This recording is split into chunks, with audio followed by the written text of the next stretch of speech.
ताज खान नाम के भक्त थे। करौली में पोस्ट ऑफिस में काम करते थे, चिट्ठियां इधर उधर पहुंचाने की।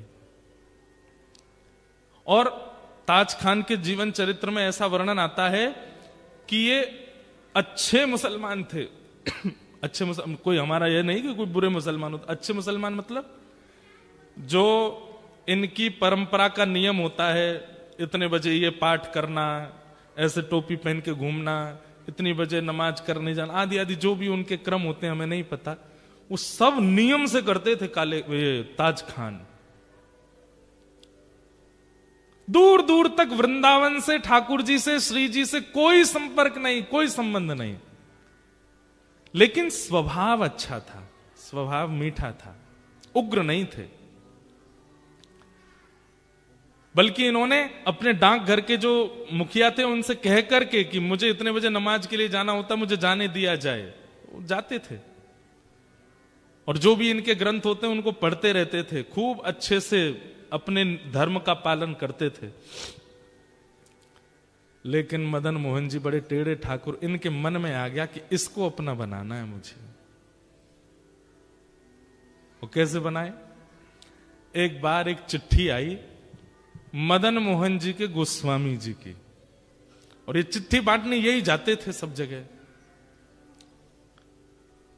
तो पहले बंधुओं ऐसा था कि बहुत ज्यादा भारत में अशांति सी रहती थी, मंदिरों को तोड़ने के भय से, मंदिरों में कुछ उपद्रव ना कर दें इसलिए मंदिरों में नियम था कि केवल हिंदू अंदर जाएंगे, बाकी कोई नहीं जाएगा। तो बाहर बड़ी स्ट्रिक्टनेस रखी जाती थी। तो जैसे ही ये मदन मोहन जी के गोस्वामी जी की चिट्ठी लेकर के जैसे ही सीढ़ी चढ़ने लगे ऊपर,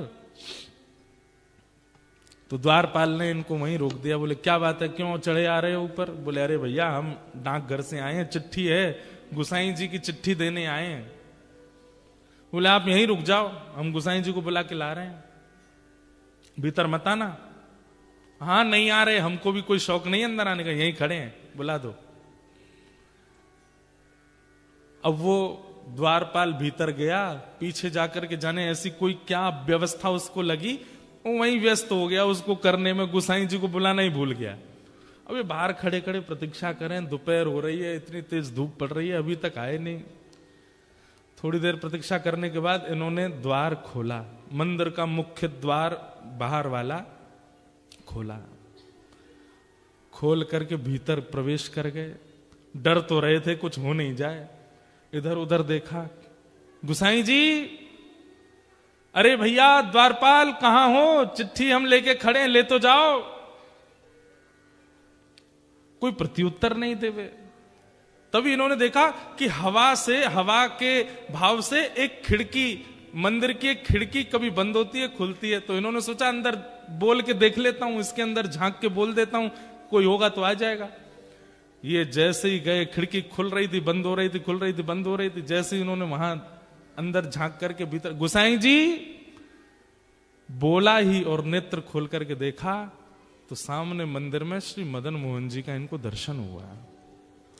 त्रिभंग ललित ठाकुर जी खड़े हैं और मंद मंद नेत्रों से, वैसे तो मूर्तिमंत ठाकुर जी ऐसे ही रहते हैं, लेकिन जैसे ही इन्होंने भीतर झांका तो ठाकुर जी इनको देख करके अपने नेत्र मटकाने लगे, ऐसे ऐसे करने लगे और बार बार ऐसे पलक झपकाने लगे। ये देख करके ये तो वहीं धड़ाम से गिर पड़े। अब तो इनके मन में वही भाव चले, ये कौन था? ऐसे कमल जैसे कटाक्ष नेत्र, ऐसी सांवली सूरत, ऐसे टेढ़ा सा ये पैर, ये टेढ़े से ये हाथ, ये पीतांबरी पहना, मुख पे वंशी धरे, ये कौन है ये? इन्होंने जैसे तैसे अपने आप को उठाया, जैसे ही पुनः चढ़ने लगे, इतने में ही द्वारपाल आ गया। ए, तुमको मना किया था भीतर मत आना, तुम भीतर घुसे चले आए। भैया तेरे हाथ जोड़, एक बार देखने दे, मैं चला जाऊंगा, मैं मेरे को नहीं आऊंगा, दोबारा नहीं आऊंगा, एक बार देखने। बोल बिल्कुल नहीं, निकलो यहां से बाहर। जैसे किसी प्यासे को 2 बूंद पानी पिला करके पानी दूर कर लिया जाए, वो स्थिति हो गई। चिट्ठी देकर के द्वारपाल को ये तो चले गए, लेकिन मन चुरा लिया ठाकुर जी ने। मेरो मन गिरधर छवि पे अटक्यो, मेरो मन गिरधर छवि पे ये स्थिति क्या है? यहां आप नहीं चुन रहे हैं ठाकुर जी को, ठाकुर जी चुन रहे हैं आपको।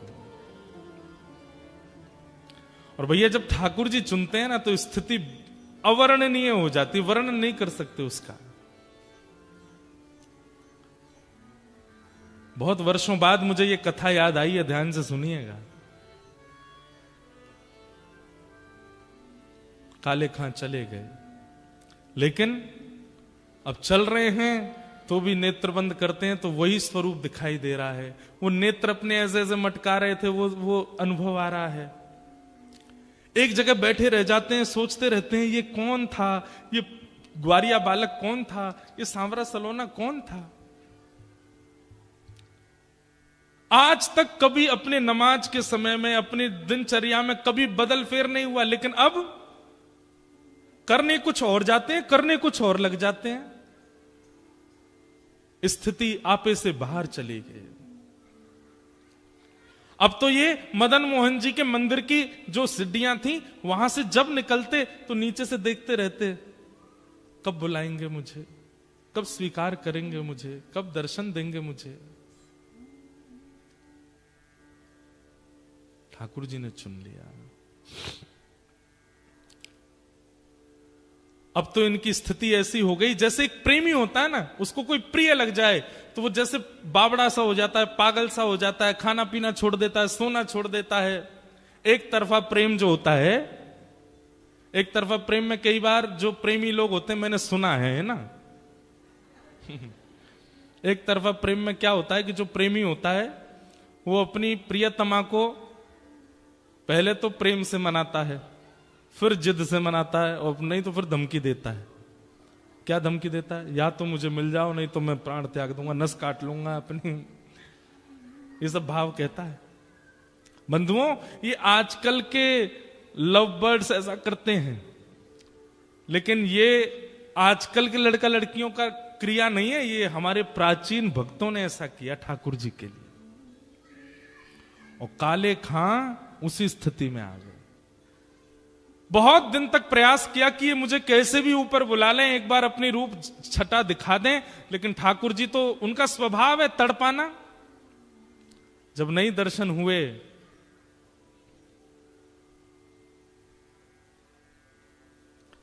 तो एक दिन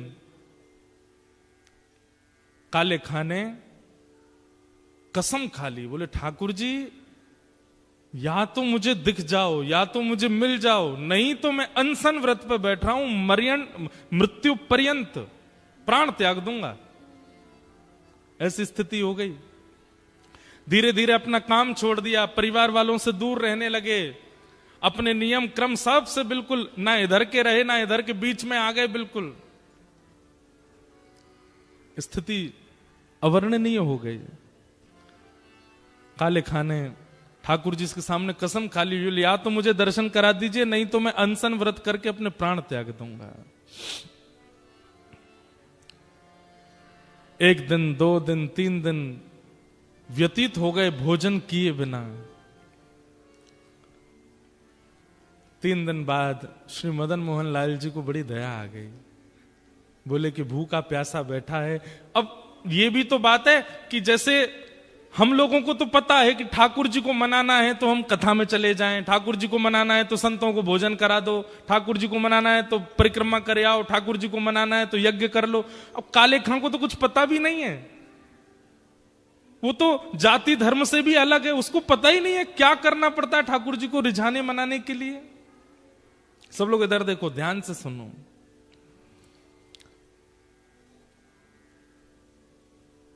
उसके पास यही तरीका था, ठाकुर जी के आगे कसम खाली, बोले मैं प्राण त्याग दूंगा, मुझे मिलो नहीं तो। 3 दिन जब बीत गए बिना कुछ खाए पिए, तो रात में जब मंदिर बंद हुआ, मंदिर बंद होते सब गुसाई आदि सब चले गए, सुश्री मदन मोहन लाल जी अपने गहने जेवर आदि सब उतार करके एक सामान्य से ग्वारिया का रूप धारण किया एक धोती पहनी, बगलबंदी पहनी, सिर पर एक स्वाफा बांधा, चंदन वंदन लगा था, सब मिटा दिया, बिल्कुल ऐसे हो गए साधारण से। आंखन में काजल लगाता, मीड़ मीड़ करके उसको फैला लिया कि मैं पहचान में नहीं आऊं।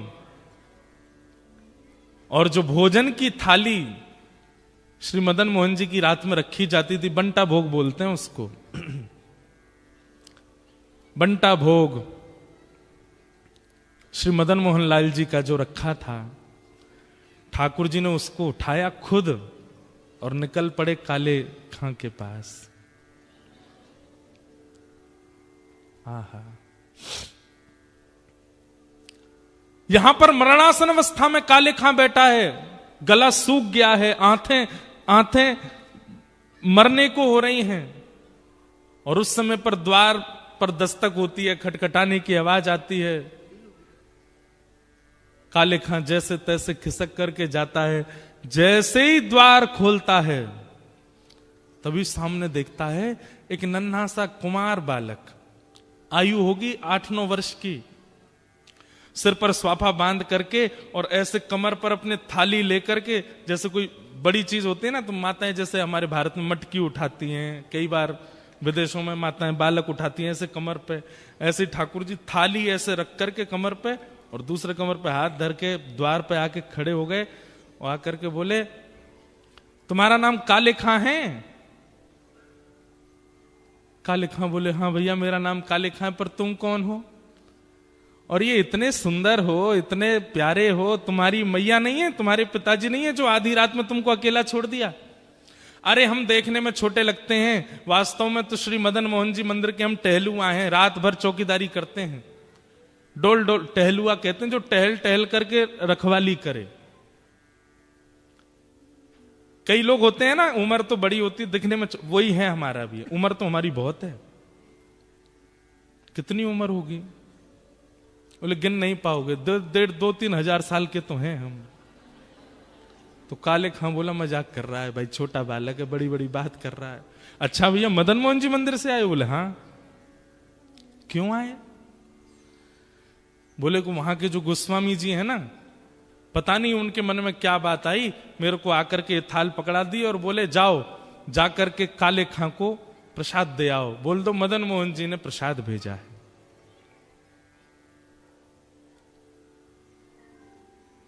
काले खां बोले सुनो, इसको तुरंत वापस ले जाओ, एक कौर नहीं खाऊंगा इसमें से, ये मैं सब जानता हूं ये लीला कौन कर रहा है, ये वही छलिया, वही कपटी, वही मरकट बंधु, मुझे एक झलक दिखा करके इतना परेशान कर दिया और अब मेरे अनशन को तुड़वाने के लिए थाल भेज दिए।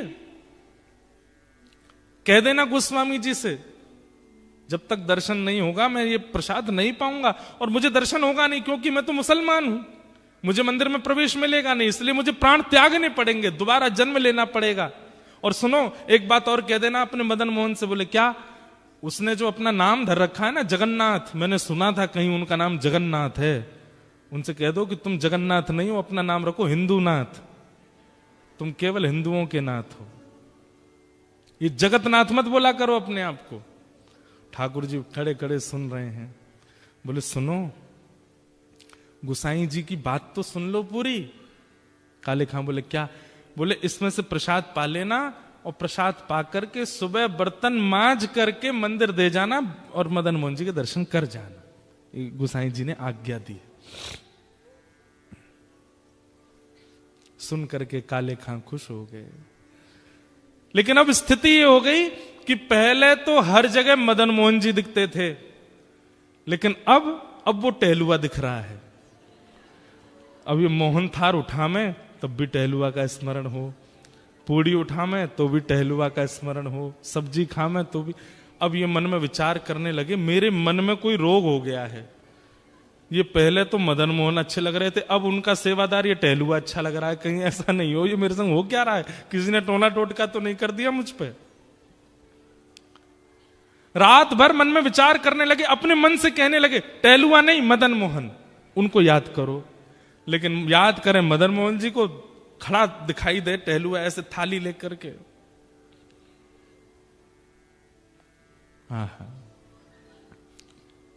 रात्रि में ठाकुर जी ने गोस्वामी जी को सपना दिया और स्वप्न देकर के कहा, बोले पहले दिन चिट्ठी लेकर के मेरा भक्त काले खां आया था, द्वारपाल ने उसको डांट भगा दिया। अरे गोस्वामी जी, मुझे उसको स्वीकार करना और मैं उसे स्वीकार कर चुका हूं। 3 दिन से अनशन व्रत पे था, मैं अपनी सोने की थाल में भोजन देकर के आया हूं।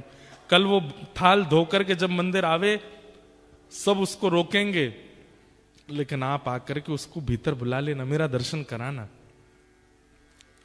गोस्वामी जी तो रात में ही उठ करके रोने लगे, बोले नाथ आपकी कैसी कृपा, आप जिसको स्वीकार कर लेते हैं फिर कुछ विचार नहीं करते।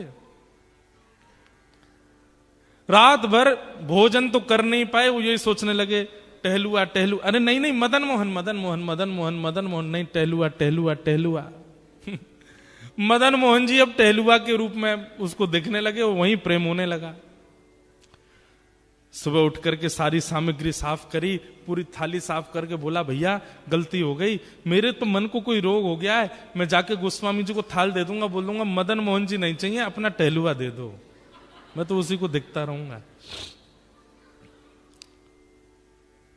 यहां पर गोस्वामी जी सुबह सुबह आए, आते ही उन्होंने देखा कि मेरा स्वप्न सच है कि नहीं। तो मंदिर में प्रवेश करते सबसे पहले ठाकुर जी के भोग का थाल देखा, तो थाल वहां नहीं था। ये देखते ही गोस्वामी जी तो रोने लगे, हे कृपालनाथ ये कैसी कृपा, बड़े बड़े यज्ञाचार्यों को आपने स्वीकार नहीं किया, बड़े बड़े नाम जापकों को स्वीकार नहीं किया, बड़े बड़े भक्त जो दिन रात आपकी सेवा में लगे रहते हैं उनमें आपको कोई भाव नहीं दिखा, और एक मुसलमान, एक काले खान, दूर दूर तक जिसने भजन नहीं किया, उसके पीछे अपनी सोने की थाली दिया है रात में। जय हो आपकी। गोस्वामी जी प्रतीक्षा कर रहे हैं कब आएगा काले खान, लेकिन काले खान को तो अब गिल्ट फील हो रहा है भीतर से कि पहले प्रेमी कोई और था, अब प्रेमी कोई और हो गया है, अब तो मुझे टहलुआ चाहिए, अब तो मदन मोहन जी नहीं चाहिए। मंदिर द्वार पर जैसे ही पहुंचा, द्वारपाल से बोला सुनो ये थाली भीतर गुसाई जी को दे आओ। थाली तेरे पास कैसे आई? बोले कि उनको बोल देना रात में उन्होंने भिजवाई थी मेरे लिए टहलुआ के द्वारा। बोले कौन टहलुआ? अरे जो रात में मंदिर में रहता। बोले मैं ही तो रहता हूं रात में मंदिर में, मैं ही टहलुआ हूं यहाँ का। बोले तुम नहीं, उस सुंदर वाला टहलुआ। बोले अच्छा तो मैं कुरूप हूं? बोले नहीं मैं ऐसा नहीं बोल रहा हूं, 2 होंगे ना तुम, एक सुंदर छोटा सा काजल लगा करके सिर पे पगड़ी बांध के बढ़िया पीली सी पिता, और बड़ी अच्छी सुगंधी आ रही थी उसमें से, क्या वर्णन करूं उसकी रूप माधुरी का मैं। वो टहलुआ। बोले सुन तू यहीं खड़ा रहे, कोई टहलुआ नहीं है, मैं ही टहलुआ हूं और मैं गुसाई जी को अभी बुला के लाता हूं, तेरी तो अभी खैर नहीं। भीतर गए, इतने में ही जाकर के थाल दिया। गुसाई जी बोले थाल लायो? कौन लेकर के आया थाल? बोले वो काले खान आया है द्वार पे, उसको भीतर नहीं लाए? बोले वो तो कह रहा है कि टहलुआ से मिलना उसको, और मैं ही टहलुआ हूं, वो पता नहीं कौन से टहलुआ का वर्णन कर रहा है। गोस्वामी जी निकल के बाहर आए, अप्रस में थे फिर भी बाहर आ गए, नेत्रों में आंसू। काले खान कौन आया था रात को? बोले आपके मंदिर का टहलुआ आया था, मुझसे गलती हो गई, पहले तो मुझे वो प्रिय लग गए थे, लेकिन अब मुझे वो टहलुआ ही चाहिए, मैं मंदिर में कभी नहीं आऊंगा, आप जितना कहेंगे मैं उतनी रकम दे दूंगा, केवल वो टहलुआ मुझको दे दो जो रात भर यहां टहलता है। ऐसे कटाक्ष नेत्र थे उसके, ऐसी सुंदर सी नासिका थी, ऐसी मधुर मुस्कान थी, ऐसी सुंदर उसने पगड़ी पहन रखी थी और उसमें से ऐसी अद्भुत सुगंधी आ रही थी। हे गोस्वामी जी मैं आपके आगे हाथ जोड़ के कह रहा हूं, अगर दे नहीं सकते तो जैसे दर्शनार्थियों के लिए नियम है कि सुबह इतने बजे आओ, दर्शन होते हैं मदन मोहन जी के, सबको मदन मोहन जी के दर्शन कराओ, मुझे वो टहलुआ के दर्शन करा दिया करो बस। गोस्वामी जी बोले हाथ पकड़ो हमारा, हाथ पकड़ लिया। बोले चल टहलुआ से मिलवाते हैं। पहली बार श्री मदन मोहन जी के मंदिर के अंदर गए, ढूंढ रहा है काले खान कहां है, कब दिखेगा कब दिखेगा, और जैसे ही पर्दा हटाया तो बाकी सबको तो श्री मदन मोहन जी पाषाण रूप में दिख रहे थे, लेकिन काले खां को वो रात वाले टहलुआ के रूप में दिख रहे थे। ये रहे तेरे टहलुआ।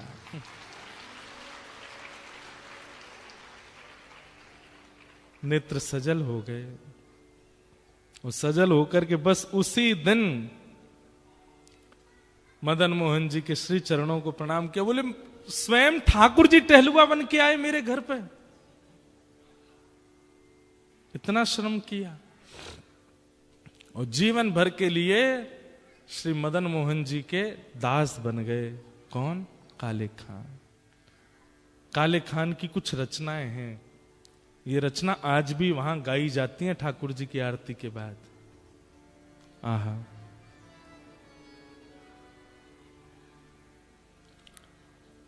लगन जो लगी नाथ ताको विस्तार कहां, भूख प्यास निद्रा कछु बादत नहीं सांवरे। शब्द सुनना, एक उसके शब्द हैं जिसने कभी कथाएं नहीं सुनी है, जिसने कभी भजन नहीं किया, उसके शब्द हैं। लगन जो लगी नाथ ताको विस्तार कहां, भूख प्यास निद्रा कछु बादत नहीं सांवरे। मदन मोहन मूर्ति को बेग दर्शावो आप, एक एक क्षण कोटि कल्प समझावरे। आपसे जो मेरी लगन लगी है मैं उसको कैसे वर्णन करूं? बोले बस इतना कह सकता हूं, भूख प्यास निद्रा ये कोई भी मेरे को परेशान नहीं करती और इनकी मुझे इच्छा भी नहीं होती है। मदन मोहन मूर्त को बेग विस्तार दर्शावो, एक एक क्षण कोटि कल्प समझावरे। आपको देखे बिना एक एक क्षण मुझे ऐसा लगता जाने कितने घंटे कितने कल्प बीत गए हों। सुंदर कटाक्ष तेरे निरखत आनंद होत। ठाकुर जी बोले, ए काले खां तुझे मेरे स्वरूप में क्या अच्छा लगता? बोले आपके जो ये कटाक्ष नेत्र हैं।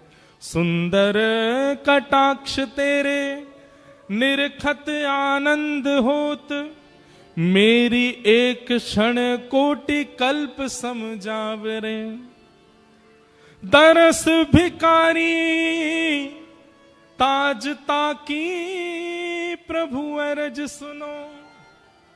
दरस भिकारी ताज ताकी प्रभु अर्ज सुनो।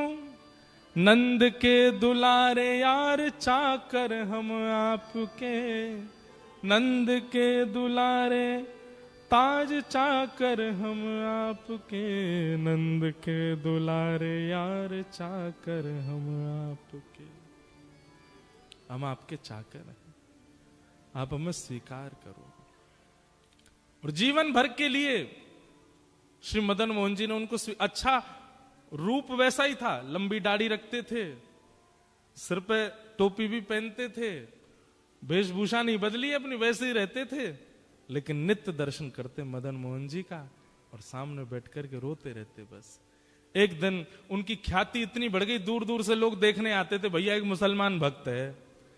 तो एक दिन ये करौली छोड़ करके कहीं और चले गए और जहां गए वहां जाकर के इतने आर्तनाद से ठाकुर जी को पुकारा कि ठाकुर जी प्रत्यक्ष प्रकट होकर के इनके गले में गलवैयां डाल करके इनको अपनी नित्य लीला में संग ले गए। बोलो भक्त वत्सल भगवान की। ये कथा हमने क्यों सुनाई? एक होता है आप ठाकुर जी को चुनो और एक होता है ठाकुर जी आपको चुने। दोनों में अंतर क्या है? सब प्रिय लगे और ठाकुर जी भी प्रिय लगे, इसका मतलब आप ठाकुर जी को चुन रहे हैं। पर ठाकुर जी अगर आपको चुन लेंगे तो फिर और कुछ प्रिय लगेगा नहीं, और कुछ भा नहीं सकता, और कुछ प्रिय लगेगा नहीं। मीराबाई कहती हैं, गिरधर जन्म मरण रासा थे, गिरधर जन्म मरण रासा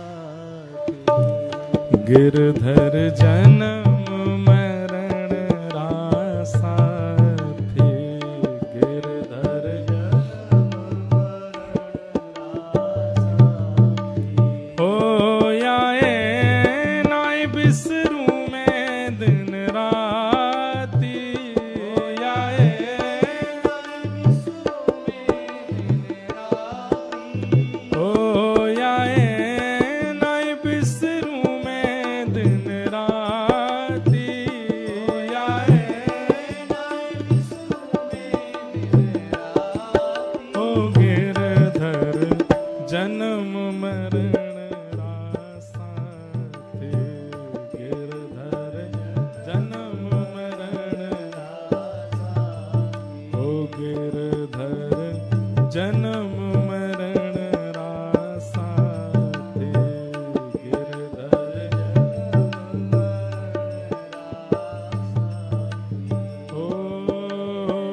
पल पल पिय को रूप निहारूं, निरख निरख सुख पाती। पल पल गाइए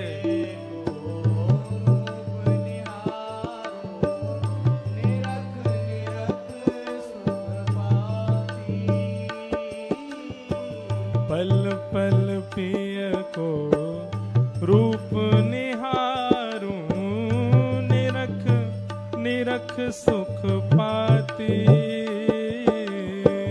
पल पल पिय को रूप निहारूं, निरख निरख सुख पाती। दोए कर जोड़ा रज करूं छूं, दोए कर जोड़ा दोए कर जोड़ा रज करूं छूं, दोए कर जोड़ा रज करूं छूं।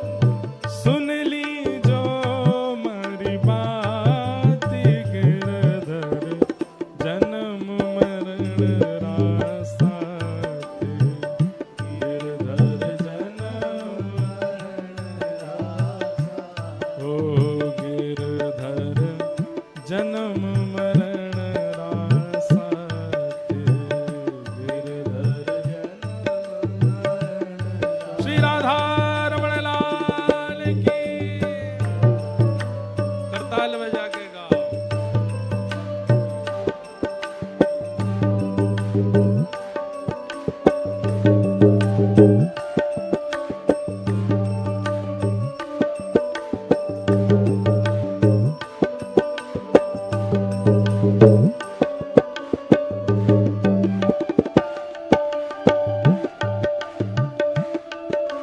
बोलो वृंदावन बिहारी लाल की।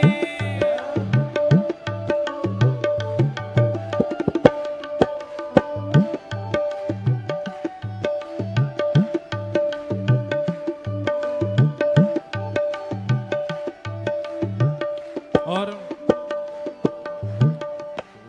एक सत्य बात कहती है मीराबाई, वैसे तो सारी बातें सत्य हैं, पर ये एक अकाट्य सत्य है।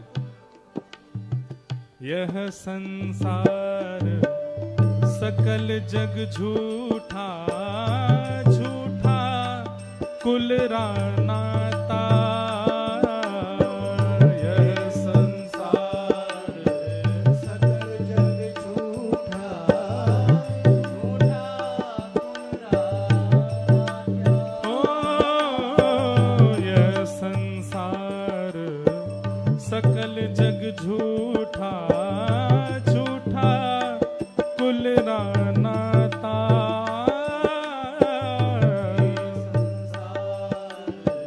सकल जग झूठा, झूठा सब लोग गाओ। मीरा के प्रभु गिरधर नागर, मीरा के प्रभु गिरधर नागर।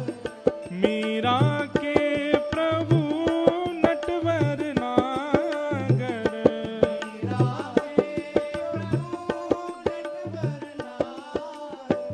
हरि चरणा चितराज गिरधर, जन्म मरण रासाते। गिरधर जन्म मरण रासाते। ओ गिरधर जन्म मरण रासाते। गिरधर जन्म मरण रासाते। होया है नाय बिसरूं मैं दिन राते। होया है नाय बिसरूं मैं दिन राते। होया है नाय बिसरूं मैं दिन राते। होया है नाय बिसरूं मैं दिन राते। गिरधर जन्म मरण रासाते। गिरधर जन्म मरण रासाते। गोविंद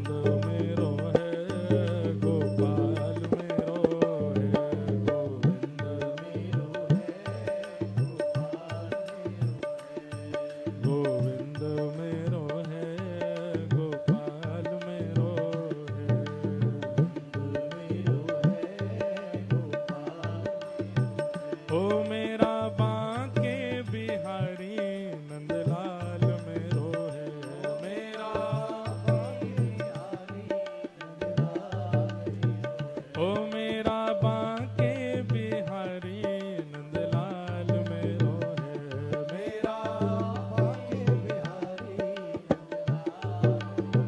हे गोविंद मेरो है, गोपाल मेरो है, मेरो है गोपाल गोविंद मेरो है, गोपाल मेरो है, मेरो है गोपाल मेरो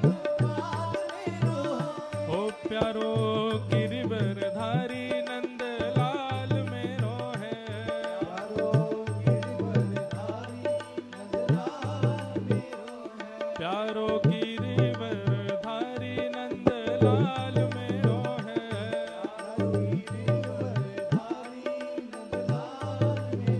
ओ राधा रमण बिहारी गोपाल मेरो है, राधा हे राधा रमण बिहारी गोपाल मेरो है,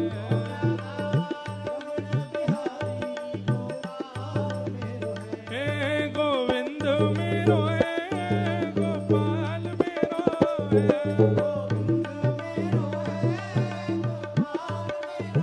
हाँ गोविंद मेरो है, गोपाल मेरो है,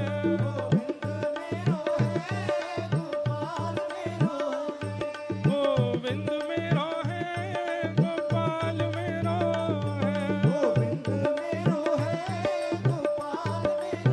हे गोविंद मेरो है, गोपाल मेरो है, गोविंद मेरो है, गोपाल मेरो है, जय जय श्री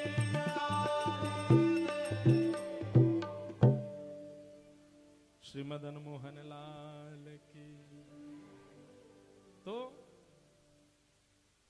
गिरधर छवि पे अटक्यो मेरो मन, गिरधर छवि पे। अगर आप ठाकुर जी को चुनेंगे तो आप अटकेंगे नहीं। देख के आपको अच्छा लगेगा, देख के आपको सुख मिलेगा, देख के आपके नेत्र भी सजल हो सकते हैं, लेकिन आप अटकेंगे नहीं। अटकने का मतलब क्या होता? कुछ और कर ही नहीं पाए, फिर बस देखते रह गए, अटके नहीं। और अगर अटक गए मतलब फिर और कुछ ध्यान ही नहीं रहा और कुछ कर ही नहीं पाए, बस देखते रह गए उस सांवली सूरत को, मोहिनी मूरत को, तो समझो ठाकुर जी ने चुना। परीक्षित ठाकुर जी के द्वारा चुना गया है, इसलिए 3 दिन से अनवरत कथा सुन रहे हैं। और चौथे दिन जब सूक्ष्म में कृष्ण लीला सुना दी तो व्याकुल हो गए, विचलित हो गए कि नाथ ऐसे मत कीजिए, मुझे पूरी कथा सुनाइए। इनकी कथा सुनने के लिए मैं भूख प्यास जीत करके बैठा हूं। दुनिया में सबसे कठिन होता है भूख लगना और भोजन का ना मिलना। महाभारत में कहते हैं, वासुदेव जरा कष्टम कष्टम निर्धन जीवनम, पुत्र शोक महाकष्टम, कष्टात कष्ट करित क्षुधा। कष्टात कष्ट करित क्षुधा। सबसे पहला कष्ट होता है बुढ़ापा, लेकिन उससे भी बड़ा कष्ट क्या है? बुढ़ापे में माता पिता अपनी आंखों के आगे अपने पुत्र या पुत्री को जाते हुए देख लें, ये उससे भी बड़ा कष्ट है। और उससे भी तीसरा बड़ा कष्ट क्या है? बोले एक तो बुढ़ापा, ऊपर से बालक चले गए, तीसरा निर्धन हो गए। लेकिन फिर भी गांधारी कहती है महाभारत में, कष्टात कष्ट करित क्षुधा। भूख लगना और भोजन का ना मिलना ये सबसे ऊंचा कष्ट है। इस कष्ट के आगे बुढ़ापा, बच्चों का चले जाना और निर्धन हो जाना भी कोई बड़ी बात नहीं है। ये बात हम क्यों कह रहे हैं? परीक्षित उस भूख को जीत करके बैठा है केवल कृष्ण लीला सुनने के लिए, और कहता है कि नाथ मुझे लीला सुनाओ, मुझे कथा सुनाओ। सुखदेव जी महाराज कहते हैं कि अच्छा एक काम करते हैं, मैं तुम्हें सुनाऊंगा, थोड़ी देर कुछ बाहर जा लो, कुछ खा पी के आ जाओ, थोड़ा आराम कर लो, फिर सुनाऊंगा। तो कहते हैं कि महाराज आप जो कथा सुना रहे हैं ना, सही बता रहा हूं, इस कथा रूपी शब्द से मेरा पेट भी भर रहा है, मेरी प्यास भी बुझ रही है, और निद्रा के लिए जो शरीर को आवश्यकता आराम की होती है वो आराम भी हो रहा है मेरा। मुझे भूख नहीं लगती, मुझे प्यास नहीं लग रही है, मुझे निद्रा नहीं आ रही है। आपके मुख से कथा सुनकर के मुझे बहुत सुख का अनुभव हो रहा है, कृपा करके ये कथा ही सुनाओ। तब यहां पर श्री सुखदेव जी महाराज कहते हैं, मैं परखना चाह रहा था कि ब्रज लीला में प्रवेश करने लायक तुम हो कि नहीं, और मैंने देख लिया तुम अधिकारी हो। क्यों? ये स्थिति जो अभी तुम्हारी हुई है ना परीक्षित, ये तुम्हारी स्थिति नहीं है, ये ब्रज की गोपियों की स्थिति है। वो चलते फिरते, उठते बैठते, खाते पीते हमेशा केवल कृष्ण को याद करती रहती हैं। उनका भोजन भी श्री कृष्ण नाम है, उनकी प्यास भी कृष्ण नाम है, उनका आराम भी कृष्ण नाम है, उनका सजना भी कृष्ण नाम, उनका सवरना भी कृष्ण नाम, सब कुछ कृष्ण है। और जिसका सब कुछ कृष्ण, वही गोपी है। और तुम अब वो बन चुके हो। ब्रज में बिन गोपी प्रवेश नहीं होता। अरे जिनका अभी मास चल रहा है ना, महादेव, ये भी जब वृंदावन आते हैं तो इनको गोपी बनना पड़ता है। बोलो गोपेश्वर महादेव की।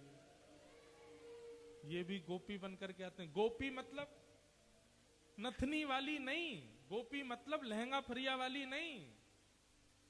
गोपी मतलब जिसके नेत्र केवल उनको देखना चाहें, जिसके कान केवल उनको सुनना चाहें, जिसकी जीभ केवल उनका प्रसाद चाहे, जिसकी त्वचा केवल उनका स्पर्श चाहे, जिसके चरण केवल उनके पास जाना चाहें, जिसकी सर्वांगीण इंद्रियों में केवल कृष्ण बसे हैं, वो गोपी।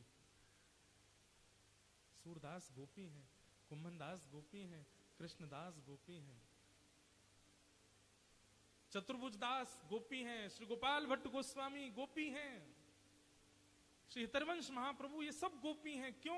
क्योंकि इनकी इंद्रियां संसार की किसी वस्तु को नहीं चाहती, वो केवल कृष्ण चाहते हैं। हितरवंश महाप्रभु के चरित्र में आता है कि महाप्रभु जी बाल्यकाल से ही ठाकुर जी का प्रसाद पाते थे। एक दिन बाल अवस्था में रोने लगे रात में उठ के, माँ मुझे भूख लगी है, बहुत जोर की प्यास लगी है। तो इनकी जो माता जी थी तारा देवी, मन में विचार करने लगी, आधी रात में लाला को भूख लग रही है। अब छोटे बालक को भूख लगती है तो माँ दूध पिला देती है, कुछ खिला देती है। जैसे ही इनकी माँ दूध लेकर के आई, कुछ बादाम आदि लेके आई, तो हरिवंश महाप्रभु बाल अवस्था में उस दूध को देख करके बोले, ये नहीं पीना। क्यों? भोग नहीं लगा अभी ठाकुर जी को। बादाम को दूर करके बोले, ये भी नहीं खाने, अभी ठाकुर जी को निवेदित नहीं किए गए। माता पिता इतनी झंझट में, 5-6 वर्ष का बालक रात में रो रहा है, अब इसको रात में कहां से भोग लगा के हम दें सामग्री। तो भीतर प्रिया प्रियतम जो सेवा के ठाकुर जी थे, श्री राधा मोहन लाल जी, महाप्रभु जी के पिताजी के ठाकुर जी, छोटे छोटे श्री विग्रह थे ठाकुर जी के। तो ठाकुर जी का विग्रह उठ गया और उठ करके श्री जी को उठा रहे हैं, श्री जी उठो, रात में 2-2:30 बजे। श्री जी बोली, कहा बात है? अरे देखो हरिवंश बालक रो रहे हो है, यूं कह रहे हो भूख लग रही है।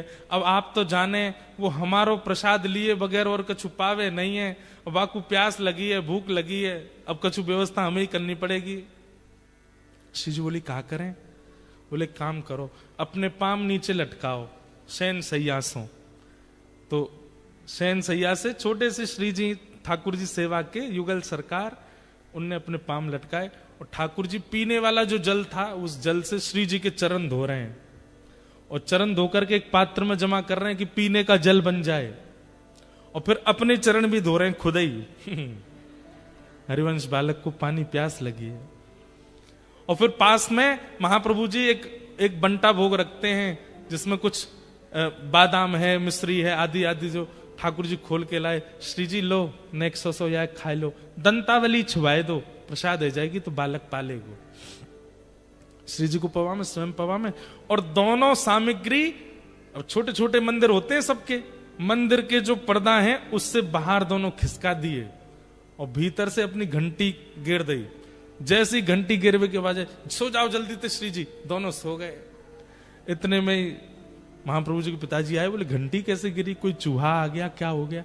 भीतर आकर के देखा तो ठाकुर जी और श्री जी का चरणामृत जल एक पात्र में, और ठाकुर जी और श्री जी की दंतावली गड़ी हुई है, लगी हुई है, ऐसी प्रसादी बाहर रखी है। देख करके समझ गए, बोले हरिवंश बालक को प्रसाद ही पाना होता है और कुछ नहीं पाता, इसलिए ठाकुर जी रात्रि में उठ के प्रसाद तैयार किए हैं कि जाओ पवा दो। और जाकर के फिर वो जल पिलाया, बादाम खिलाए, तब महाप्रभु जी सोए। जीव और कुछ चाहती ही नहीं है, नेत्र और कुछ चाहते ही नहीं है, कान और कुछ चाहे, दर्शन को नैना तपे, वचन सुनन को कान, मिलवे को हियरा तपे, हिय के जीवन प्राण, गोवर्धन वासी सा। हमारी इंद्रियां और कुछ नहीं चाहती हैं। भैया हम कैसे पता है, भूख लगेगी ना तो हमको अगर कोई कह देगा भैया रेस्टोरेंट तो नॉन वेज है लेकिन यहाँ पे एक ब्रेड मिल जाएगा, वही ले आओ खवा दो। हम ऐसे हैं, हमारी इंद्रियां भी कृष्णार्पित नहीं हुई हैं। कृष्णार्पित इंद्रियां होंगी तभी आप गोपी बनेंगे और तभी ब्रजलीला में प्रवेश हो सकता है। जिसका सर्वस्व कृष्ण हो जाए वही ब्रजलीला में आ सकता है। तो आज परीक्षित उस भाव में आ चुके हैं, तो सुखदेव जी कहते हैं अब मैं तुम्हें ब्रजलीला सुनाऊंगा। वसुदेव ग्रहे साक्षात भगवान पुरुष पर, जनिष्यते तत्प्रियार्थम सभवन्तु सुरस्त्रिय। भगवान ने आकाशवाणी करके देवताओं को बता दिया था कि भैया अब हम अवतार लेने वाले हैं। कहां पे? बोले मथुरा में वसुदेव जी के यहां हम जन्म लेंगे। और घड़ी आई, वसुदेव जी का विवाह देवकी के साथ में हुआ। देवकी कंस की चचेरी बहन है। अपनी बहन को विदा करने के लिए जब कंस जा रहा था तभी आकाशवाणी हुई कि इसका अष्टम गर्भ तेरा काल होगा। ये सुनते ही कंस बौखला गया, तलवार निकाल के अपनी बहन को जैसे ही मारने के लिए तैयार हुआ। वसुदेव जी ने कहा जितने बालक होंगे हम सब आपको दे देंगे, इसको मत मारो। 6 बालकों को कंस ने मार दिया। 7वें बालक के रूप में बलराम जी आए, लेकिन जन्म लेने से पहले ही भगवान ने योग माया से कहा कि इनको कहीं और स्थानांतरित कर दो। तो कुछ महीने देवकी के गर्भ में रहने के बाद श्री बलराम जी महाराज रोहिणी मैया के गर्भ में विराज गए। इसलिए वो रोहिणी नंदन भी हैं, देवकी नंदन भी हैं। और अब 8वां बालक जन्म लेने वाला है। कंस ने सिक्योरिटी टाइट कर दी कि भाई मेरा काल जन्म लेगा, कहीं निकल के भागे नहीं। भादों का महीना अभी श्रावण के बाद आएगा। भादों का महीना, अष्टमी तिथि, मंदम मंदम जलधरा। बंधुओं आपने पता नहीं अनुभव किया कि नहीं, हमारे ब्रज वृंदावन में बारिश कभी हो चाहे नहीं हो, जन्माष्टमी को जरूर रिमझिम बरसेगी ही। भागवत में उसका वर्णन है, मंदम मंदम जलधरा। कभी जन्माष्टमी पे वृंदावन में मंदिर में मत जाना, नहीं तो पिच जाओगे, चटनी बन जाओगे। वृंदावन चले जाना, बस अनुभव करना कि आज की तिथि पे ही ठाकुर जी आए थे, और वो सब अनुभव होगा आपको। सारे द्वारपाल सोए थे गहरी नींद में, जितने सिक्योरिटी लगाई थी कंस ने सब सो गए। ठाकुर जी की माया ने सबको सुला दिया। कंस गहरी नींद में सो गया, और तभी कारागृह में जैसे ही मध्य रात्रि हुई, देवकी के गर्भ से एक दिव्य तेज प्रकट हुआ, और जैसे ही वो तेज विश्राम हुआ, शंख चक्र गदा पद्मधारी चतुर्भुज रूप में भगवान श्री कृष्ण प्रकट हो गए। बोल बाल कृष्ण लाल की। ठाकुर जी जब प्रकट हुए तब 2 भुजा नहीं थे, चतुर्भुज थे। सब लोग हाथ जोड़ो, प्रणाम करो। तम अद्भुतम बालकमंबुजे क्षणम, चतुर्भुजं शंख गदायुधायुधम, श्रीवत्सलक्ष्मं गलसौभकौस्तुभं, पीतांबरं सांद्रपयोदसौभगम्। भगवान चतुर्भुज रूप में आए। ठाकुर जी विराट नहीं बने, हैं छोटे से ही, जैसे छोटे छोटे लाला होते हैं ऐसे छोटे से ही लाला हैं, पर छोटे लाला ही शंख चक्र गदा, छोटे छोटे शंख, छोटी छोटी गदा, छोटे छोटे सब आयुध लेके छोटे से ही ठाकुर जी प्रकट हो गए। और कैसे आए? बोले कौस्तुभ मणि पहन के आए हैं, पीतांबरी पहन के आए हैं। कैसा ठाकुर जी को श्रृंगार का शौक है, मतलब जन्म भी श्रृंगार करके लिया है। सामान्य बालकों की तरह नहीं आए। देव की मैया ने प्रणाम किया। ठाकुर जी बोले मैया प्रणाम क्यों कर रही हो, हम आपके बालक हैं। बालक को गोद में उठाया जाता है। देव की मैया बोली फीलिंग बिल्कुल नहीं आ रही है हमको। कौस्तुभ मणि पहन के आए हो आप, हैं पीतांबरी पहन के आओ, गर्भ से बालक शंख चक्र लेके आता है। और कौन सा ऐसा बालक है जो जन्म लेते ही बोलने लगता है? ये चपड़ चपड़ क्यों बोल रहे हो आप? मुझे लग ही नहीं रहा कि मैंने बालक को जन्म दिया है। ठाकुर जी बोले मैया हम तो इसलिए ऐसे बन के आए कि जन्म लेते ही कंस मामा आता है मारने, हमने सोचा सुदर्शन चक्र से उसका सर धड़ से अलग कर देंगे। अब भाई हाँ, कंस की चिंता हुई, मां की चिंता नहीं हुई कि मां को कैसा लगेगा मैं ऐसे बन के जाऊंगा तो। अरे एक मां का सुख होता है, बालक जन्म लेता है, उसको अपना पयोधर पिलाती है, उसको अपने हृदय से लगाती है, उसके रुदन को सुनती है, उसके छोटे छोटे हाथ छोटे छोटे चरण देखती है, तब मां को सुख मिलता है। आप तो खाना पूर्ति कर रहे हो कि हाँ जन्म ले लिया मैंने, अनुभव तो कराइए। ठाकुर जी बोले मैया सुनो, अगर हम अनुभव कराएंगे तो फिर हम दो भुजा अंतर ध्यान करेंगे, वस्त्र उतार देंगे, बिल्कुल छोटे बालक बन जाएंगे। लेकिन फिर आपको एक काम करना पड़ेगा। क्या? जब हम दो भुजा में आ ही जाएंगे, आयुधों का त्याग कर ही देंगे, तो फिर हम आयुध उठाएंगे नहीं, और जब आयुध त्याग कर देंगे तो फिर प्रेम स्वीकार करेंगे, और प्रेम का निर्वहन करने के लिए हमको कुछ साल ब्रज में लीला करनी पड़ेगी। अगर आप हमारे शंख चक्र छुड़वा रही हो, हम छोड़ तो देंगे, लेकिन फिर उतने दिन प्रेम भाव धारण करेंगे भुजा में, और उसके लिए प्रेम के विस्तार के लिए लोगों को, कलिकाल में लोगों को ज्ञान से नहीं पाया, मुझे ज्ञान से नहीं पा पाएंगे, वैराग्य से नहीं पा पाएंगे, मेरे प्राप्ति के लिए प्रेम आवश्यक होगा। उसकी स्थापना के लिए फिर मैं लीला करने ब्रज जाऊंगा। मंजूर है तो बताओ। देव की मैया बोली कितने दिन के लिए जाओगे? बोले 11 वर्ष। मैया 11 वर्ष का आपको वियोग सहना पड़ेगा, 11 वर्ष बाद फिर आपके पास ही रहूंगा, लेकिन इतना त्याग आपको करना पड़ेगा। देव की मैया बोली मैं त्याग सह लूंगी, लेकिन एक बार बालक बन जाओ। ठाकुर जी ने तुरंत दो भुजाएं अंतर ध्यान कर दी, शंख चक्र अंतर, छोटे से बालक बन गए। जैसे ही रोने लगे, देव की मैया को वात्सल्य आ गया, तुरंत अपने पयोधर का पान कराया। ठाकुर जी ने दुग्ध पान किया। भगवान ने वसुदेव जी को आज्ञा की, ये जो पास में आपकी डलिया पड़ी है इसमें हमको लिटाओ, ले चलो। वसुदेव जी अपनी हथकड़ी दिखाने लगे, पैरों की बेड़ियां दिखाने लगे, बाहर दरबान सोए हैं, ताले लगे हैं, सब दिखाने लगे। कैसे लेके जाऊं, इतना बंधन है। ठाकुर जी बोले मेरा आश्रय लेने से पहले जो व्यक्ति बंधन गिना देता है वो मेरा कभी नहीं हो पाता। बंधन मत गिनवाइए, ये रुकावट है, ये रुकावट है, ये रुकावट है, मुझे नहीं बताओ, सीधे चरण पकड़ो। मेरा काम है बंधन खोलने का, मैं खोल दूंगा, आप तो बस मुझे लो अपने पास। बंधन मत गिनवाया कीजिए। हम ऑस्ट्रेलिया में रहते हैं, सिडनी, यहाँ पे काम बहुत होता है महाराज जी, सैलरी कट जाती है, यूं हो जाता है, त्यों हो जाता है।